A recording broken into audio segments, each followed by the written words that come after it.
Hello students, welcome to today's class। आज की जो क्लास है वो क्लास बीएससी थर्ड ईयर के स्टूडेंट्स के लिए है।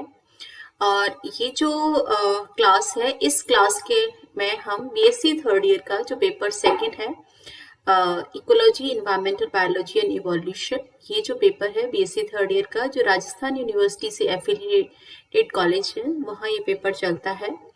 उसमें जो पेपर आपके इम्पोर्टेंट क्वेश्चंस जो बीएससी थर्ड ईयर में आने वाले हैं, उन पर आज हम थोड़ा सा डिस्कस करेंगे कि किस तरह से क्वेश्चंस आते हैं एग्जाम्स में और किस तरह से आपको उनका आंसर देना है। तो स्टार्ट करते हैं। जो अपना पैटर्न है राजस्थान यूनिवर्सिटी का, उसमें आपके जो पेपर होता है, it is divided into 4 parts. First part compulsory होता है और उसके बाद जो आपके 3 सेक्शन है, जिसमें से ये ecology is coming in section A, environmental biology in section B and evolution comes in section 3। ये जो तीनों सेक्शन है, इन तीनों सेक्शन में से ही आपके 3 सेक्शंस जो है, इन तीनों ही सेक्शन में से आपके एक क्वेश्चन, 3 क्वेश्चंस आते हैं। तीनों क्वेश्चंस में से, तीनों सेक्शन में से 3 क्वेश्चन आते हैं। और एक जो क्वेश्चन होता है, जो कंपलसरी क्वेश्चन होता है, उस क्वेश्चन में आपके 9 क्वेश्चंस आते हैं जो आपके 1 मार्क्स के होते हैं। पर चूंकि कोविड की वजह से इस बार क्वेश्चंस के पैटर्न चेंज हुए हैं, कुछ एग्जामिनेशंस का जो पैटर्न है वो भी चेंज हुआ है। इसमें अभी आपको जो रहेगा एग्जाम्स का, उसमें आपको केवल 3 क्वेश्चन अटेम्प्ट करने पड़ेंगे। पहले आपको 5 क्वेश्चन अटेम्प्ट करने होते थे, लेकिन अभी जो प्रेजेंट सिचुएशन है, उस सिचुएशन में राजस्थान यूनिवर्सिटी ने ये निर्णय लिया है कि स्टूडेंट को एनी 3 क्वेश्चन, तीनों सेक्शन में से any 3 question they can attempt. इस बार सेक्शन में से एक क्वेश्चन, जो पहले पिछले साल तक आप जो एग्जाम्स देते रहे थे, उसमें हर सेक्शन में से एक क्वेश्चन अटेम्प्ट करना जरूरी होता था। उस बाउंडेशन से थोड़ा सा आपको फ्री किया गया है। अब आप जो आपके सेक्शंस हैं, 4 जो पार्ट आते हैं, पार्ट 1, 2, 3, 4, उनमें से आप any 3 question you can attempt. तो चलिए स्टार्ट करते हैं किस तरह का पैटर्न रहेगा राजस्थान यूनिवर्सिटी के पेपर का। अभी हम इसको जो ट्रेडिशनल पैटर्न है उसी के आधार पर इसको डिस्कस करेंगे और किस तरह का अपना पेपर आता है। उसमें जो क्वेश्चंस दिए गए हैं वो क्वेश्चंस इंक्लूड किए गए हैं जिनकी इस साल एग्जाम में आने की संभावना होती है। तो जो पार्ट 1 होता है, जिसके अंदर 9 शॉर्ट क्वेश्चंस होते हैं, जो 1 नंबर का क्वेश्चन होता है, उसमें आपसे जनरली डेफिनेशंस पूछी जाती हैं, या जो पर्टिकुलर आपके जो चीजें होती हैं उनमें से आपको डिफाइन किया जाता है। तो वो 1 नंबर का होता है, उसमें हमें वहां पर डिफाइन करना होता है। जैसे फॉर एग्जांपल पहला क्वेश्चन अगर हम देखते हैं शॉर्ट आंसर टाइप में, जो कि 1 नंबर का है, टोटल 9 क्वेश्चन है। पहला क्वेश्चन है, what is bio Jio chemical cycle. अब इस क्वेश्चन को हमें 1 नंबर के लिए हमें क्या करना है, हमें डिफाइन करना होता है कि जैव रासायनिक चक्र क्या होते हैं। तो हमें 2 से 3 लाइन में इसकी डेफिनेशन देनी होती है। इसी तरह से दूसरा question, what do you mean by symbiosis. अभी सिम्बायोसिस क्या है, ये सिम्बायोसिस जब हम बायोटिक और एबायोटिक फैक्टर पढ़ते हैं, तो उसमें जब इंटर स्पेसिफिक रिलेशनशिप के बारे में जब हम बात करते हैं, तो उसमें ये टॉपिक आपका आता है सिम्बायोसिस। तो सिम्बायोसिस क्या है, सहजीवन क्या है। तो अब इस सहजीवन की आपको डेफिनेशन लिखनी है और उसमें आप चाहें तो इसका एग्जाम्पल भी आप दे सकते हैं। तीसरा क्वेश्चन है, व्हाट इज इकोटोन। इकोटोन क्या है। तो इकोटोन क्या होता है, जब हम इकोसिस्टम में हम स्टडी करते हैं, तो वहां पर जो 2 आपके इकोसिस्टम होते हैं, उन दोनों इकोसिस्टम के जो बीच का आपका पार्ट होता है, उसे हम इकोटोन कहते हैं, जहां पर वेरियस नंबर ऑफ बायोडाइवर्सिटी मिलती है। जैसे this is a community A, this is a community B. तो ये जो बीच का जो पार्ट रहेगा, this part is known as ecotone. तो ये हमें यहाँ पर डिफाइन करना होता है। Next question, what is hot spot. तो यहाँ पर हमें हॉट स्पॉट क्या है, उनकी परिभाषा देनी है। Next question, what is la nina effect. La nina और अल नीना, अल नीना और ला नीना, ये जो दोनों ही हैं, इनके बारे में हमें बहुत क्वेश्चन आता है, हर साल क्वेश्चन आता है, जिसकी वजह से जितने भी ग्लोबल वार्मिंग हो रही है या जो भी अपने आर्कटिक रीजन में जो चेंजेस आ रहे हैं, उन्हें हमें यहाँ पर डिफाइन करना होता है। इसी तरह से एक क्वेश्चन अगर हम देखते हैं, तो एक्सप्लेन टाइप्स ऑफ ईश्वरीज। इशुरीज, जब हम एक आपका जो हैबिटेट की जब हम स्टडी करते हैं, एक फ्रेश वाटर हैबिटेट, एक मेराइन हैबिटेट, और तीसरा जहां पर फ्रेश वाटर और मेराइन वाटर मिलती हैं, तो वो जो रीजन होता है वाटर का वो कहलाता है इशुरीज। तो इस प्रकार की हमें करना है कि टाइप्स ऑफ इशुरीज, और वो इशुरीज कितने टाइप की होती हैं हमें यहाँ उनके बारे में लिखना होता है। What is Chipko movement? अब ये चिपको मूवमेंट आपका कहाँ आता है? ये आपके सेक्शन बी में आता है। जब हम जो वाइल्ड लाइफ कंजर्वेशन की बात करते हैं, उस वाइल्ड लाइफ कंजर्वेशन में जो चिपको आंदोलन हुआ था, ये चिपको आंदोलन के बारे में आपको लिखना है, किसने किया था। जैसे बहुगुणा जी के बारे में आप इसमें यहाँ पे लिख सकते हैं। चिपको आंदोलन कहाँ हुआ था, किस ईयर में हुआ था, और इसमें चिपको आंदोलन इसे क्यों कहते हैं मेनली, क्योंकि जो पेड़ों से चिपके थे उसको बचाने के लिए उसमें टिहरी गढ़वाल में, तो वहां पर आकर के इस चीज को हम यहाँ पर एक्सप्लेन करेंगे कि चिपको आंदोलन क्या है।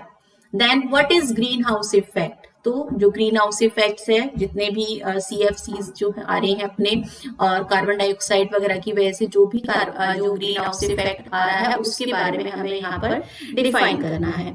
नेक्स्ट जो क्वेश्चन आपसे पूछा जाता है वो शॉर्ट फॉर्म्स के फॉर्म में पूछा जाता है कि हमें उनको फुल फॉर्म लिखनी होती है, जैसे IUCN या IPWL या ट्रैफिक। इस तरह की कुछ हमें शॉर्ट जो टर्म्स होती है, उन टर्म्स की फुल फॉर्म यहाँ पर लिखनी होती है। और भी बहुत सारी टर्म्स आपकी हैं, जो जैसे अगर हम बात करें तो रेडिएशन से रिलेटेड कई सारी टर्म्स होती हैं। कई बार आपसे जो केमिकल्स कंपाउंड्स हैं उनकी भी फुल फॉर्म्स आपसे पूछी जा सकती है। तो ये this is just sample pattern कि किस तरह से आपको ये क्वेश्चन फ्रेम हो सकता है। तो ये जो क्वेश्चन होते हैं फर्स्ट 9 क्वेश्चंस, ये आपके तीनों सेक्शंस में से ही इसका पार्ट हम लेते हैं। तीनों जो सेक्शन होते हैं उन सेक्शन को करते हुए इस क्वेश्चन को बनाया जाता है। उसके बाद आता है आपका जो ट्रेडिशनल पैटर्न है, उस पैटर्न में से अब हमने क्या किया, फर्स्ट 9 क्वेश्चन कर दिए, और उसके बाद हर क्वेश्चन में से, हर सेक्शन में से हमें 3-3 क्वेश्चन लेना है। 3 क्वेश्चन यानी कि टोटल 9 क्वेश्चन अपने हो जाते हैं, और उनमें से हमें और 4 क्वेश्चन अटेम्प्ट करने होते हैं। पहला क्वेश्चन हमारा कंपलसरी होता है। तो इसमें जो सेक्शन वाइज, इसमें जो बाउंडेशन रहता है सेक्शन वाइज का, लेकिन अभी इस साल आपका कोविड की वजह से सेक्शन वाइज का बाउंडेशन नहीं रहा है। तो इसमें एक जो इस साल इंपॉर्टेंट क्वेश्चन बनने की संभावना है, जो आ सकता है आपके एग्जाम्स में, उसमें है राइट शॉर्ट नोट्स। जो शॉर्ट नोट्स आते हैं, अगर 2 शॉर्ट नोट हैं आपके पास, या 3 शॉर्ट नोट है, डिपेंड्स ऑन कि एक्सटर्नल ने आपको किस तरह का पेपर डिफाइन किया है, किस तरह का पेपर डिजाइन किया है। अगर 2 क्वेश्चंस आएंगे आपके, तो it would be of 3 marks, 3 divided by 2, यानी कि 6 मार्क्स का ईच क्वेश्चन होता है, जिसमें से, और अगर 3 क्वेश्चन आपको दिए हैं, 3 शॉर्ट नोट दिए हैं, और तो 3 शॉर्ट नोट में से जो 2 नंबर का एक शॉर्ट नोट होगा आपका, इस तरह से टोटल जो मार्किंग रहेगी वो आपकी 6 मार्क्स की रहेगी। जैसे पहला इन्होंने पूछा है right short notes on nitrogen cycle. अब इस नाइट्रोजन साइकिल में आपको क्या करना है, आपको व्हाट इज नाइट्रोजन साइकिल, इसकी डेफिनेशन देनी है। उसके बाद नाइट्रोजन साइकिल के कौन कौन से स्टेप्स होते हैं, with the help of diagram आपको वहां वो बताना है, और नाइट्रोजन साइकिल में कौन से जो है ऑर्गेनिज्म वो हेल्प करते हैं, उनके बारे में आपको लिखना है। दूसरा इसका क्वेश्चन है सक्सेशन या अनुक्रमण की सक्सेशन। अब सक्सेशन में हमें क्या करना है, सबसे पहले हमें अनुक्रमण की परिभाषा देनी है, सक्सेशन की डेफिनेशन देनी है। उसके बाद हमें टाइप्स ऑफ जो सक्सेशन है उनके बारे में बताना है। ज्यादा डिटेल में नहीं बताना है, क्योंकि यहाँ पर ये क्या है, ये 2 ही नंबर का प्रश्न है, लेकिन हमें यहाँ पर उसकी सारी चीजों को यहाँ पर टच करना है। इसने स्पेसिफिक क्वेश्चन नहीं दिया, उसने एक वर्ड ला करके हमारे पास छोड़ दिया है, तो हमें उसके जो भी इंपॉर्टेंट पार्ट्स हैं, टाइप्स है, किस तरह से होता है, वो यहाँ पर अपने को लिखने होंगे। नेक्स्ट जो है इसमें शॉर्ट नोट वो है लीविग्स लॉ ऑफ मिनिमम। तो ये दोनों में से कोई भी एक आपका आ सकता है। दूसरा जैसे लीविग्स लॉ ऑफ मिनिमम या शेल्फोर्ड्स लॉ ऑफ टॉलरेंस, इन दोनों में से कोई भी प्रश्न आपका बन सकता है शॉर्ट नोट की फॉर्म में। तो ये लीविग्स लॉ ऑफ का न्यूनतम क्या होता है, इसका आपको ग्राफ भी बनाना है, और with the help of some examples कि कौन कौन से जो एनिमल्स हैं या कौन कौन से जो प्लांट्स हैं उन पर ये जो नियम है वो लागू होता है, हमें वहां उनके बारे में भी बताना पड़ेगा।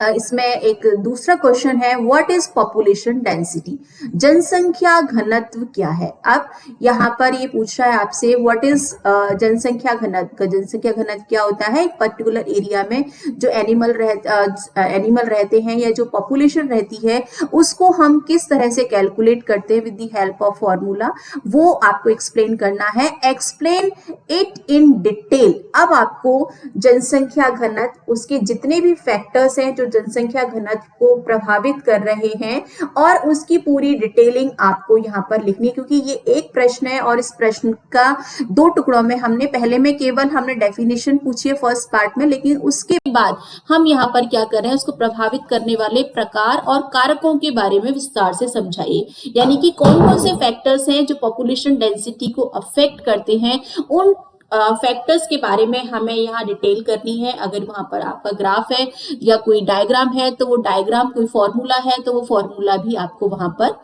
देना है। ये आपका सेक्शन, हम यहाँ पर सेक्शन ए की बात कर रहे हैं जो इकोलॉजी का सेक्शन है।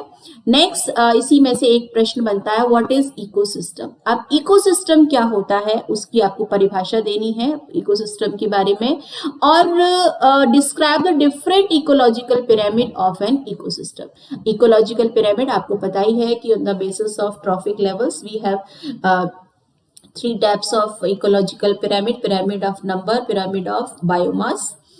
इस तरह की जो तीनों जो टाइप के जो इकोलॉजिकल पिरामिड हैं हमें उन्हें यहाँ पर डिस्कस करना है, और उनके कौन सा जो इकोलॉजिकल पिरामिड है वो इनवर्ट है, कौन सा स्ट्रेट है, वो भी बनाते हुए with the help of examples हमें यहाँ इस इकोलॉजिकल पिरामिड्स को डिस्कस करना है। Now come to the section B जो आपका एनवायरमेंटल बायोलॉजी, पहला जो पेपर है नाम भी इसी तरह से लिखा इकोलॉजी, दूसरा एनवायरमेंटल बायोलॉजी और तीसरा आपका इवोल्यूशन। तो ये थोड़ा आपका जो अप्लाइड वाला होता है सेक्शन इसमें एनवायरमेंटल बायोलॉजी में। तो सबसे पहले राइट शॉर्ट नोट्स। अब ये जो शॉर्ट नोट्स यहाँ पर पूछे गए हैं, और कि वन्य जीव संरक्षण। अब वन्य जीव संरक्षण या वाइल्ड लाइफ कंजर्वेशन, ये 3 शॉर्ट नोट यहाँ पर दिए गए हैं 2-2 नंबर के। हो सकता है इसमें से 2 भी आपको दे रहे, it's depend on the paper setter कि वो आपको 2 यहाँ पर शॉर्ट नोट दे रहा है या 3 शॉर्ट नोट दे रहा है, डिपेंड्स। और कई बार दे करके जैसे 3 शॉर्ट नोट दे दिए तो इसमें आपको यहाँ चॉइस भी दे देता है, right short notes on any 2। 3 दे दिए, 3 में से आप पे 2 में भी वो लिखवा सकता है। तो वाइल्ड लाइफ कंजर्वेशन, तो वन्य जीव संरक्षण क्या है, हम किन किन तरह से वन्य जीवों की सुरक्षा करते हैं, कौन कौन से हमने करने के लिए, जैसे हमने यहाँ पर यहाँ पे जो वाइल्ड लाइफ सेंचुरीज हैं, पार्क्स हैं, रिजर्व्स हैं, उनके बारे में बताना है। वाइल्ड लाइफ एक्ट के बारे में हमें यहाँ पर बताते हुए अपने आंसर को पूरा लिखना है। दूसरा है space ecology. Space ecology important है, इस साल आने के चांसेस हैं स्पेस इकोलॉजी के। तो स्पेस इकोलॉजी में शॉर्ट नोट अगर हमें लिखना है तो हमें दिखाना पड़ेगा, हमें लिखना पड़ेगा वहां पे कि स्पेस इकोलॉजी कैसी होती है, वहां पर किस तरह के जो स्पेस में जो भी पर्संस जाते हैं उन्हें वहां पर किस तरह की प्रॉब्लम्स का सामना करना पड़ता है, जैसे ग्रेविटी की प्रॉब्लम हो गई, उनके वेट की प्रॉब्लम हो गई, किस तरह से वो अपना फूड वगैरह लेते हैं। तो वो सारी जो प्रॉब्लम है उन सब प्रॉब्लम को डिस्कस करते हुए हमें यहाँ पर उसके बारे में लिखना है। अभी अगर आप चाहे तो रिसेंट जो भी अभी न्यूज़पेपर्स में बहुत सारा स्पेस को रिगार्डिंग बहुत सारी न्यूज आ रही हैं, अपडेट्स आ रहे हैं कि नासा ने कुछ वहां भेजे हैं, लोगों को भेजा है, वो किस तरह की रिपोर्टिंग लेकर के आ रहे हैं। अगर आप इन एग्जाम इन क्वेश्चंस में आप रिसेंट डेटा आपको देंगे तो वो रिसेंट डेटा आपको ज्यादा बेनिफिट रखेगा, ताकि इससे आपको ये पता चलता है कि you are aware about that particular topic जो अभी आपका चल रहा होता है। नेक्स्ट शॉर्ट नोट्स है इफेक्ट ऑफ अर्बनाइजेशन। ऐसा नहीं है कि जो क्वेश्चन आपको शॉर्ट नोट में यहाँ पर दिया गया है, जो क्वेश्चन आपको शॉर्ट नोट में दिख रहा है उस पर फुल नोट्स फुल क्वेश्चन नहीं बन सकता, इस पर फुल क्वेश्चन भी बन सकता है। ये सक्सेशन यहाँ पर डाल दिया, इस पर सक्सेशन पर आपका पूरा बड़ा प्रश्न भी यहाँ पर बन सकता है। इसी तरह से Liebig's law of minimum, Liebig's law of minimum पर भी आपका बड़ा क्वेश्चन बन सकता है। साइकिल, नाइट्रोजन जो साइकिल है इसमें आपको जब बड़ा क्वेश्चन बनता है तो इसमें 2 या 3 साइकिल एक कॉमन क्वेश्चन दिया जाता है कि describe what are the biogeochemical cycles इसके विभिन्न टाइप्स को बताइए। तो टाइप्स को बताते हुए भी हमें कई बार इस पर क्वेश्चन हमारे पास आ जाता है कि बायोजियोकेमिकल साइकिल के टाइप्स कौन कौन से हैं, और उन टाइप्स को करते हुए हमें विद एग्जांपल्स, जैसे गैसियस साइकिल हो गया या वाटर साइकिल हो गया, इस तरह के ये जो टाइप्स हैं उन टाइप्स को हमें पहले बताना है, उसके बाद उसके एग्जाम्पल्स को डिस्कस करते हुए कि उनको फिर हमें फर्दर डिवाइड करना है और उसको हमें पूरी डिटेलिंग में करना है। तो यहाँ पर इस पर बड़ा क्वेश्चन भी बन सकता है। इसी तरह से इफेक्ट ऑफ अर्बनाइजेशन है अपने आप में एक बहुत बड़ा, इस पर बड़ा क्वेश्चन भी आपका बनता है। उसमें जब हम शहरीकरण के प्रभाव के, ये तो शॉर्ट नोट में आपसे पूछा है तो हमें बहुत शॉर्ट में लिखना है। उसके बाद अगर ये डिटेलिंग में अगर आता है शहरीकरण का प्रभाव, तो शहरीकरण क्या होता है, अर्बनाइजेशन क्या होता है, किस तरह से ये पूरा का पूरा जो उसका इन्वायरमेंट है उस इन्वायरमेंट को अफेक्ट कर रहा है, क्योंकि बिकॉज ऑफ अर्बनाइजेशन इंडस्ट्रीज भी आ रही हैं, तो हमारे पास जो प्लांट्स हैं वो प्लांट्स कम हो रहे हैं। वो सारी प्रॉब्लम्स हम यहाँ पर डिस्कस करेंगे और उसके बारे में हम बताएंगे। नेक्स्ट क्वेश्चन है, right an essay on air pollution, वायु प्रदूषण पर एक निबंध लिखिए। तो यहाँ पर आपके जो सिलेबस में 3-4 पॉल्यूशन दिए गए हैं, नॉइज पॉल्यूशन दिया गया है, एयर पॉल्यूशन दिया गया है, वाटर पॉल्यूशन दिया गया है। तो इन पर कोई सी भी पॉल्यूशन पर एक आपका बड़ा क्वेश्चन बन सकता है। तो पॉल्यूशन में पहले हमें बताना है कि वाटर पॉल्यूशन क्या होता है, किस तरह से ये फैलता है, किन क्या क्या फैक्टर्स हैं और हम इन्हें किस तरह से कवर अप कर सकते हैं या क्या क्या हम मेजर अपना सकते हैं। इसी तरह से अगर यहाँ पे वायु प्रदूषण या एयर पॉल्यूशन के बारे में पूछा गया है, तो एयर पॉल्यूशन क्या होता है, कौन कौन सी गैसेस हैं जो एयर पॉल्यूशन को फैलाती हैं, उन गैसेस को या वो जो पॉल्यूशन फैलाने वाले एलिमेंट्स हैं उन्हें हम किस तरह से हम उन पर चेक इन लगा सकते हैं। तो ये सारी की सारी चीजें हमें यहाँ पर डिस्कस करनी होती हैं। नेक्स्ट है आपका व्हाट इज बायो एक्यूमुलेशन और इसी तरह से बायो रिमेडिएशन, बायो एक्यूमुलेशन, ये इन पर क्वेश्चन बनते हैं आपके। तो इसके बारे में भी हमें पूरा लिखना है कि बायो एक्यूमुलेशन या जैव संचय क्या है, किस तरह से इसके फैक्टर्स होते हैं, किस तरह से बायो एक्यूमुलेशन काम करता है, with the help of flow chart बना करके या डायग्राम बना करके आपको इस क्वेश्चन को एक्सप्लेन करना होगा।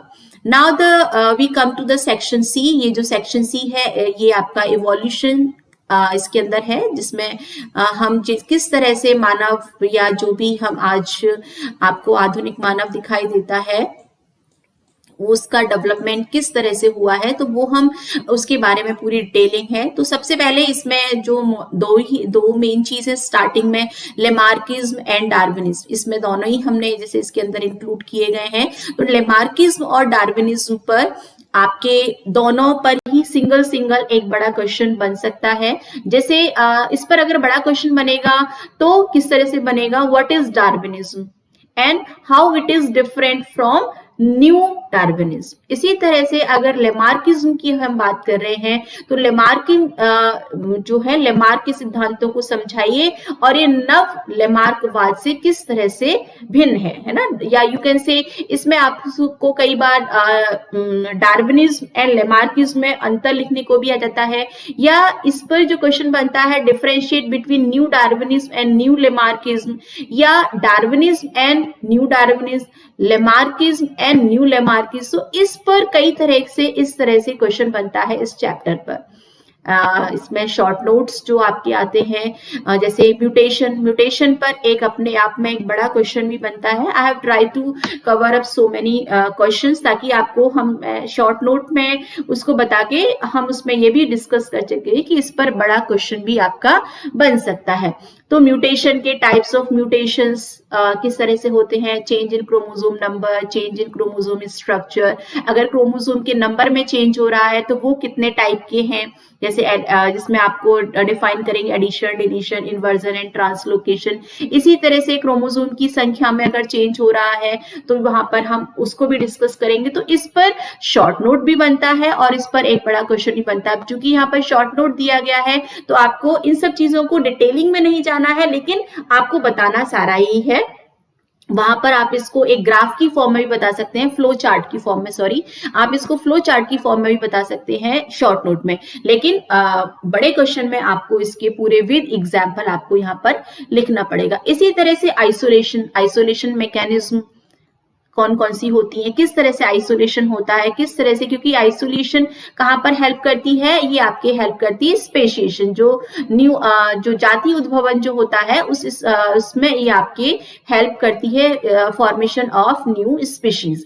तो ये यहाँ पर आइसोलेशन के बारे में, टाइप्स ऑफ आइसोलेशन, वो हमें यहाँ डिस्कस करना होता है। नेक्स्ट जो आपका चैप्टर है, क्वेश्चन है, the question is define adaptations. अनुकूलन क्या है, कि जो एनिमल है वो अपने आप को एक पर्टिकुलर एनवायरमेंट में रहने के लिए जो भी चेंजेस करता है वो उसे हम अडेप्टेशंस कहते हैं। और describe various types of adaptation in detail. अब यहाँ पर हमने यहाँ पे वेरियस टाइप्स के अडेप्टेशंस के बारे में बात करी है, तो वेरियस टाइप्स के अडेप्टेशन की अगर हम बात करते हैं तो हमें यहाँ पर किसको डिस्कस करना है, हमें डेजर्ट अडेप्टेशन को करना है। डेजर्ट में भी हमें वेरियस टाइप्स की करना है। वाटर अडेप्टेशन, जो कि यानी कि जो एनिमल है जो उस पर्टिकुलर इन्वायरमेंट में रहता है, उस इन्वायरमेंट में रहने के लिए वो अपनी बॉडी के एक्सटर्नल फीचर्स में या बॉडी फिजियोलॉजी में किस तरह के चेंजेस करते हैं, तो उसकी पूरी डिटेलिंग आपको यहाँ पर सविस्तार से पूरे डिटेल के अंदर लिखना है। तो ये कुछ इंपॉर्टेंट क्वेश्चंस थे जो आपके तीनों उसमें से बनते हैं, तीनों सेक्शन में से बनते हैं। आई होप आपको ये थोड़ा अच्छा लगा होगा। अगर आज के लिए इतना ही, थैंक यू।